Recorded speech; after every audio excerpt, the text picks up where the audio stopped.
ide dasar yang paling yang pertama sekali sih sebenarnya saya lebih gelisah tentang Pancasila. Nah, ketika saya mulai sebelumnya itu kan saya mengerjakan Monas. Nah, di dalam Monas, waktu saya mengerjakan Monas itu saya mendapat sebuah pencerahan tentang ini puserin Indonesia itu ada di Monas. Saya mengibaratkan. Terus kemudian saya berpikir tentang kalau sudah itu adalah tempat, berarti kan kita punya wilayah. Nah, saya gelisah ketika wilayah-wilayah itu sering tidak terproteksi dengan benar. Maka ketika itu saya mulai memikirkan Pancasila. Pada saat itu muncullah kerangka Pancasila yang pernah saya buat. Dari situ ide itu dilanjutkan dengan kemudian saya menemukan sebuah buku, yaitu Kitab Sutasoma. Kitab Sutasoma ini saya temukan pada waktu itu Indonesia di usia ke-64. Jadi kemerdekaan yang ke-64. Nah, dari kitab inilah saya terinspirasi karena ada kata-kata Bhinneka Tunggal Ika, terus kemudian ada gula kelapa merah putih, dan ada Pancasila Garuda, dan akan berakhir di di pemahaman Pancasila. Maka saya mulai tertarik untuk ada apa nih di dalamnya sebenarnya gitu. Nah, sementara di kerangka Pancasila yang saya buat, itu tulisan Bhinneka Tunggal Ika itu belum pernah terselesaikan gitu. Berarti saya berpikir ini pasti ada korelasinya antara buku Kitab Sutasoma ini sendiri dengan Pancasila, tulisan Bhinneka Tunggal Ika yang ada di Pancasila. Nah, dari situlah ketertarikan awal saya sih.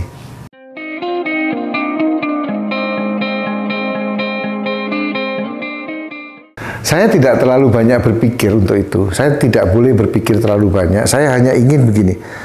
Ini karya yang sangat dahsyat. Sebelumnya saya juga terinspirasi dari ketika sebelum membaca ini, saya membaca karyanya Anand Krishna. Di situ beliau mengatakan ada sebuah kakawin yang namanya Sutasoma, dikarang oleh Empu Tantular. Itu sangat dahsyat, baik dalam isi gitu. Nah, di situ saya mulai tertarik untuk melakukan itu. Dan ketika saya membaca ini, saya mulai membayangkan adalah gambaran tentang sebuah seperti film. Kemudian saya nggak mungkin membuat film, tapi saya mulai berpikir tentang wayang beber. Nah, sejak itulah saya mencoba untuk mulai merefleksikan bait-bait ataupun ayat-ayat atau bab demi bab yang ada di dalam Sutasoma. Saya mulai mengimajinasikan itu dalam bentuk visual, gambar. Nah, di situ.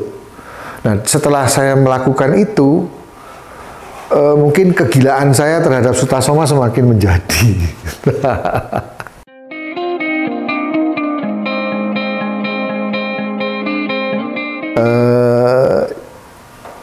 Waktu yang begitu panjang itu saya laluin, ya salah satu yang membuat saya tetap bertahan yaitu keimanan saya bahwa saya ingin memberikan persembahan kepada yang Maha Kuasa saya. Terus kemudian ketika ini bisa saya berikan kepada generasi berikutnya sebagai warisan budaya, salah satu sebagai warga negara, dan kemudian di satu sisi lagi saya harus berjuang untuk melawan kebosanan, kejenuhan, dan ketika sekali-sekali terlontar sebuah kegelisahan bahwa apakah ini bermanfaat, itulah yang menjadi penghalang-penghalang yang selama ini saya rasakan. Dan saya terus meyakini ini, bahwa ini suatu saat pasti akan berguna, seperti halnya Empu Tantular membuat karya ini. Dia butuh berabad-abad, saya bisa menangkap esensi daripada apa yang diinginkan seorang Empu Tantular. Itu reward saya tidak berharap banyak tentang itu, tetapi saya berharap reward ini akan, Sutasoma ini menjadi embrio yang nantinya akan diterjemahkan oleh berbagai macam bentuk atau sisi dari seni-seni yang lain, maupun generasi yang ke depan ini sendiri maupun generasi sekarang melihat Sutasoma atau Bhinneka Tunggal Ika itu menjadi bagian daripada kekayaan warisan budaya yang untuk generasi ke depan harus dibangun dari sekarang. Ya kira-kira itu mungkin kurang tepat ini pemahaman saya tentang reward. Kira-kira itu yang saya bisa pahami.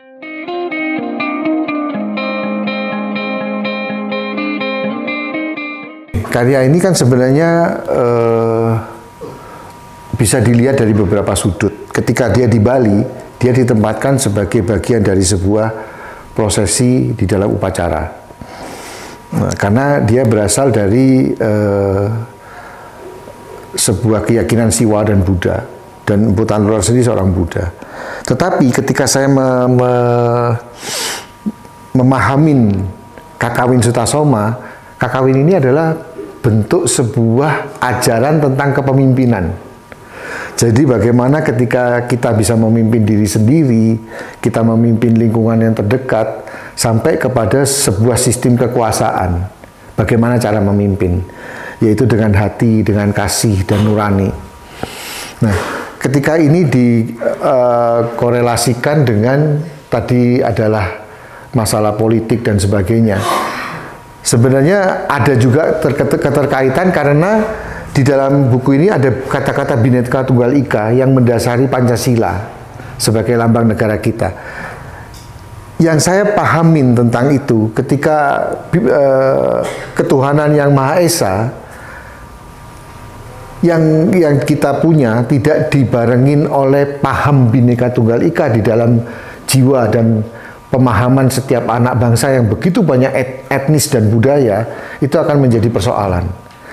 Kedua, misalnya kemanusiaan yang adil dan beradab. Bagaimana manusia-manusia di Indonesia, ya warga negara Indonesia, NKRI ini, dia bisa berlaku adil dengan begitu banyak etnis tanpa paham dan jiwa yang merasuk di dalam dirinya itu adalah kebinekaan. Berbeda-beda tetapi tetap saya adalah NKRI, adalah satu bangsa dan satu tanah air. Nah, itu yang terjadi. Begitu seterusnya di dalam sila-sila. Bagaimanapun pemimpin ya, akan menjalankan tampuk pemerintahan ketika antara partai sendiri, si pemimpin partai atau bagian dari partai itu sendiri tidak mempunyai jiwa Bhinneka Tunggal Ikaan. Yang ada adalah partai-partai tertentu lah yang merasa dirinya paling benar dan mengabaikan tentang persoalan bahwa kita ini satu. Tujuan kita sama, satu adalah untuk menyatukan NKRI dan kita adalah anak bangsa. Nah, saya pikir ada korelasi yang saya lihat atau saya temukan di dalam kitab ini yang sangat relevan untuk saat ini.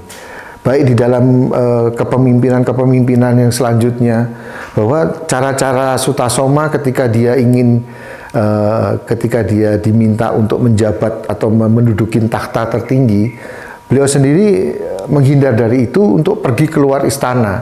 Di dalam perjalanan itulah beliau dengan belusukan dan sebagainya itu sampai dia memahamin, akhirnya menetralisir setiap energi-energi atau kelompok-kelompok tertentu yang berseberangan atau yang punya kekuasaan dan sebagainya hanya dengan kasih tanpa meneteskan setitik darah. Berarti ada sesuatu sistem dan pola yang sebenarnya kearifan lokal di Nusantara itu adalah semua itu bisa dengan rembukan, semua bisa dengan saling duduk bersama, dengan menularkan kasih, dan itu akan menemukan titik temu di antara semuanya. Nah, ini salah satu saya melihat kearifan lokal yang mungkin sulit sekali untuk bisa dilakukan oleh panutan kita, pemimpin-pemimpin, dan itu saya berharap di generasi ke depan pun mereka paling tidak ada ruang dan dialog ataupun rembukan itu tanpa harus meneteskan setitik darah atau kekacauan dan sebagainya dan kekerasan.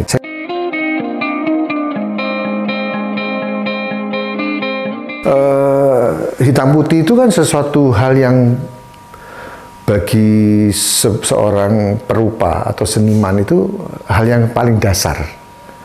Sesuatu yang dasar itu dia anggap sesuatu cuman mungkin ada filosofi tertentu baik dan benar, buruk dan salah. terus ada abu-abu, ruang abu-abu dan sebagainya.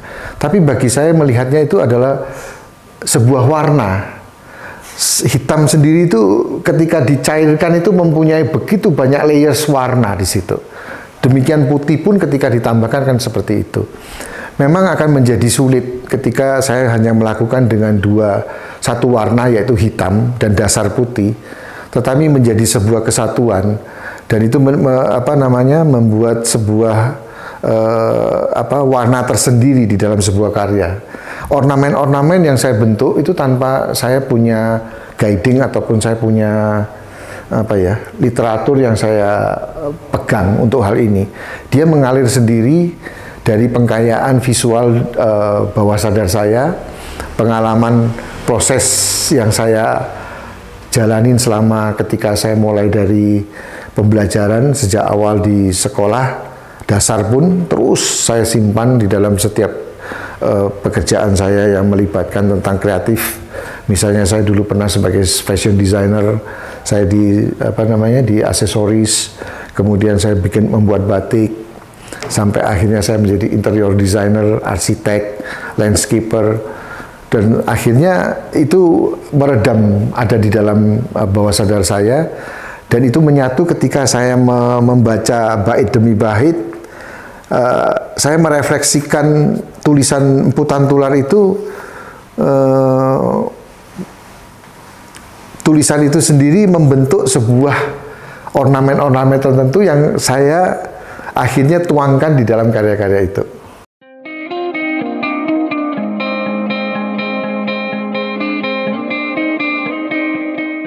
Saya tidak memikirkan hal itu karena itu saya akan membentuk sebuah paham tersendiri untuk membrainwash orang mengakuin kehadiran saya di sini. Saya melakukannya dengan mengalir.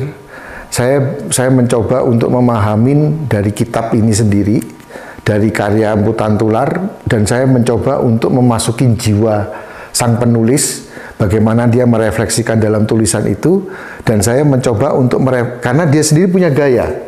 Nah, gaya penulisan dia ini sendirilah yang sebenarnya saya juga refleksikan tapi dalam bentuk visual, sehingga gaya yang muncul itu akan membentuk dengan sendirinya sampai pada titik tertentu orang akan mengatakan, oh inilah Sutasoma, oh inilah mungkin mohon maaf tanda kutip, oh ini Handoyo gitu.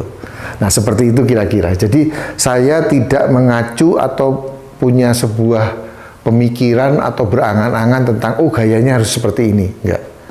Tapi saya mencoba untuk menyelamin jiwa Emputan Tular dari karyanya, kemudian saya merefleksikan dari pengalaman batin saya dan perjalanan proses yang saya alamin di dalam pekerjaan dan sebagainya, keilmuan saya, kemudian muncullah itu.